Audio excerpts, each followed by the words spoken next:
bakaNkulunkulu. Asikhulumi ngabantwana babantu, asikhulumi ngabantwana bakaShembe. Nina abantu bakaNkulunkulu enisindisiwe ningayi emathuneni ni pregnant. I spoke about it 2024 last year. Ningayi emathuneni when you are pregnant. Ningayi ungathi ubhuti wami lo shonini. Angithi you are pregnant then ke ungayi emathuneni. Kunabantu abazoya emathuneni bayobeka ubhuti wakho wena ungayi. You are pregnant. Ngoba lapha emathuneni kunomoya omningi awunamzimba lo moya lo. Uzasuka emathuneni lo moya ungene emzimbeni walomntwana ongaphakathi kuwe. uJesu uyakhuluma, lalelani nina nonke abanendlebe. Sikhuluma nabantwana bakaNkulunkulu. And then kunabanye abazalwane bangibuzile futhi. Bathi is it right ukuthi umuntu makashonile bashise umzimba wakhe just like Indians? Yeah, so ke nina bazalwane fundani iBhayibheli. iBhayibheli izakutshela ukuthi abo Abraham nabo Davida inceku zikaNkulunkulu bashonile balala. And imizimba yabo yabekwa emathuneni. iBhayibheli akutshelanga ukuthi uDavid umzimba wakhe ushisile.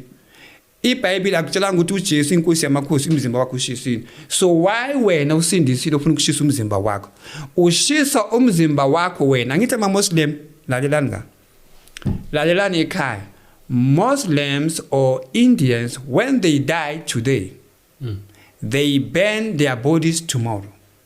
Angithi bashoyina today, kusasa bayoshisa umzimba wakhe. Bawushise kusasa. They don't wait for like thina ngithi. Or kanjani James? Yeah, the Indians, when you die today, your body tomorrow they do what? Cremate? They cremate? Yeah, cremation. Bayashisa kusasa imizimba yakho. So ngiyaphinda futhi ngithi abazalwane babuza ukuthi is it right now? Babuza ukuthi is it right ukuthi umuntu makashonile bashisa umzimba wakhe? Ngiyababuza ngithi ubani adale lo mzimba lo? Angithi uNkulunkulu so wena ushisela. Angithi lo muntu lo umoya wakhe uyosha le ezihogweni. So wena ushiselana umzimba wakhe ngoba sekashonile. Uma uthi ubaba wami uthi umzimba wakhe usushisa, makavuke azoshisa umzimba wena ungawushisa. Ukufaka enkingeni lo muntu. Ukufaka enkingeni lo muntu. Ngoba uthi wena ushisa umzimba kanti uNkulunkulu ushisa abantu. Ngoba ubaphonsela ngasezihogweni abanikeze punishment. So wena awuna authority ukuthi uthathe umzimba umfazi wakho umzimba wakabazali bakho uyowushisa. Uthi ubaba okhulumile ukufaka enkingeni. Wena uyophendula ukuthi ubani athi ushisa imizimba yabantu. Shida abasebenza khona ke bona because uPastor Ben Khosa bekashonile uvuke after 3 days. So makavuka uJesu ubuyisa umzimba wakhe uthi umoya wakhe ubuyele emzimbeni. So wena ushisa umzimba wakhe izolo. Uzophendula uthini kuNkulunkulu? uNkulunkulu uthatha uBen Khosa uyombonisa ngale. After 3 days uyambuyisa uthi buyele emzimbeni wakho. So abantwana bakhe umfazi wakhe sebashisa umzimba walo Ben Khosa izolo. So umoya lo uyongena kuphi ngoba uJesu uthi umoya ubuyele emzimbeni. Ngikunikeza imessage ngithi buyela uyongena emzimbeni uvuke futhi ngiyakuvusa mina inkosi yamakhosi phila ngoba mina I'm the life. I give life. So buyela emzimbeni uyobatshe ukuthi uboneni. uBen Khosa makafika emhlabeni uyongena kuphi umzimba ngoba umfazi wakhe ushisile abantwana bakhe bawushisile. So ngiphendula abazalwane who are asking the question. Is it right ukushisa umzimba? It is wrong.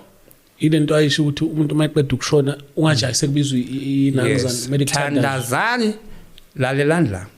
Angithi asiphe uthi spiritually or kanjani sekaphumile emzimbeni. So kubo uthi kubo bayathandana. Kodwa yena uyasha ngale. So if abathandazanga kufanele ukuthi uyasha ngale akaphumanga. But uphumile ngani ngoba uJesu uzwe imithandazo yabani bazali bakhe abaphila ngobungcwele. So uNkulunkulu uphendula labazali bakhe wabuyisa loya. You see?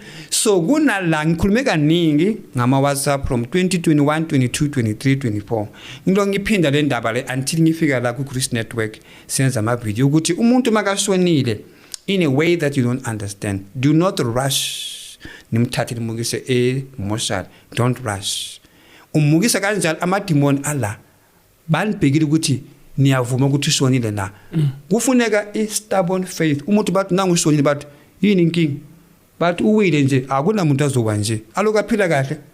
bathi bekasukume esofeni wabelela umoya waphuma amademons bamdubulile ngalezi zinto ama-r so nina bizana umoya walomuntu nithi umoya wakaKristu mawusuke emkhathini ubuyele kuye ngegama likaJesu ngiyakhuluma mina sibanibani umoya uzosuka lapha if lo athandazayo uphila ngobungcwele umoya wasemkhathini otshontsha umoya wakhe uzothi ubani athandazayo uKristu uKristu nomlilo buyisana umoya wakhe hey siyatsha ndino umoya uzobuyela kuwe so umuntu makashonile ningajahi namukise umzimba wakhe emoshali no thandaza the whole night uJesu uzambuyisa lo muntu lo if akafanga bebamthebula so abantu bajaha ngoba le esibukeni zone 7 esibukeni ezone 7 kunala kune passage ama-passage elokishi passage igarage yakankuta then i-passage le passage ama-passage amaningi itrade eziningi i-passage ya straight so bebagwaza omunye ubhuti ngemese ufile lapho so abantu baloku bayeza bazobheka kwandlula omunye ubhuti ngizwile mina bathi kwandlula omunye ubhuti lo umzalwane bathi ubhuti lo yini umzalwane uyandlula so makandlula ubona ukuthi kugcwele nangumuntu ushonile bathi naye wafika wabheka wabona umuntu ushonile sebamvale ngephepha newspaper bayamvala ukuthi singaboni ubuso bakhe bathi ubhuti lo wafika wambheka basuse iphepha ukuthi abone ukuthi ubani ngoba maybe umuntu omaziya ngithi so bathi ususe i-newspaper wambheka bathi makaqeda athi vuka ngegama likaJesu wavuka umoya wabuyela kuye why kunabantu wena ubona bamgwaza ngomese lapha kanti abathakathi bayibophile ukuthi uzogwaza kufanele ukuthi afe lo so uzofa spiritual ukuthi thina sibone ukuthi ufile kanti